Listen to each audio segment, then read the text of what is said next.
തൃശൂർ പൂരം നടത്തിപ്പിൽ തീരുമാനം നാളെ. സർക്കാർ തീരുമാനം അംഗീകരിക്കുമെന്ന് തിരുവമ്പാടി പാറമേക്കാവ് ദേവസ്വങ്ങൾ അറിയിച്ചു. ദേവസ്വം ജില്ലാ ഭരണകൂട യോഗം നാളെ രാവിലെ 10:30 നടക്കും. യോഗം വിളിക്കാൻ ഹൈക്കോടതി അനുമതി നൽകിയതായി ദേവസ്വം മന്ത്രി വി എൻ വാസവൻ അറിയിച്ചു.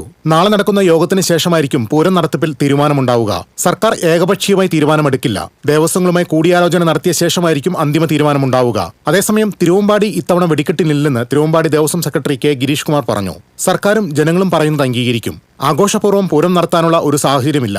ഇപ്പോൾ മരിച്ചവരുടെയും പരിക്കേറ്റവരുടെയും കുടുംബാംഗങ്ങളെ ചേർത്തു നിർത്താനുള്ള കാര്യങ്ങളിലാണ് ദേവസ്വത്തിന്റെ ശ്രദ്ധയെന്നും അദ്ദേഹം കൂട്ടിച്ചേർത്തു. തിരുവമ്പാടി ദേവസ്വത്തിലെ ആഘോഷ കമ്മിറ്റി ഭാരവാഹികളായ 5 പേരും അപകടത്തിൽപ്പെട്ടിട്ടുണ്ട്. ഏതന്വേഷണത്തെയും ദേവസ്വം സ്വാഗതം ചെയ്യുന്നു. നിരോധിത വെടിമരുന്ന് ഉൽപ്പന്നങ്ങൾ അവിടെ ഉപയോഗിച്ചിട്ടില്ല എന്നാണ് ദേവസ്വം കരുതുന്നത്. മുണ്ടത്തിക്കോട് സതീശന് ദേവസ്വം കരാർ നൽകിയിരിക്കുകയാണ്.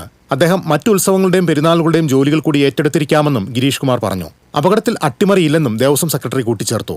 തൃശൂർ പൂരം നടത്തിപ്പിൽ ജനവികാരവും ആചാര അനുഷ്ഠാനങ്ങളും മാനിച്ച് ജില്ലാ ഭരണകൂടത്തോട് ആലോചിച്ച് ഉചിതമായ തീരുമാനമെടുക്കുമെന്ന് പാറമേക്കാവ് ദേവസ്വം സെക്രട്ടറി ജി രാജേഷും വ്യക്തമാക്കി. TCV തൃശൂർ.